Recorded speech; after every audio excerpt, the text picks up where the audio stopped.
as a physician, I think we need to be able to bring pretty much any resource to a patient that's, you know, a real thing. You know, the main thing that you think of as from a physician standpoint is, you know, some sort of intervention that's a medical thing, you know, radiation, surgery, and some sort of drug. And then, you know, all these other things come into play. Well, does the patient need physical therapy, or is the patient at risk of falling? And actually a lot of people are, and that's another thing, you know, that can happen. If somebody falls and breaks their hip, then, and that happens, then they have a whole other set of issues. So people need physical therapy, they need occupational therapy, they need speech therapy, they need swallowing assistance sometimes.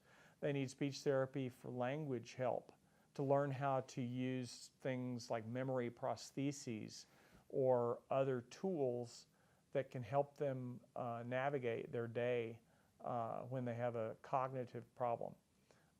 Then they need sometimes counseling, sometimes that can be a social worker, sometimes that can be like the list of 10, you know, their friends, and sometimes that needs to be somebody that, you know, is a PhD level psychologist to sort of work through the issues. One thing that you have to be aware of is people, you know, they don't, all of their other problems don't go away when they get a brain tumor.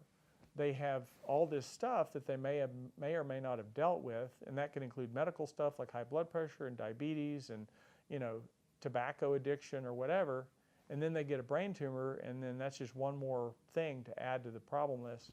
Well,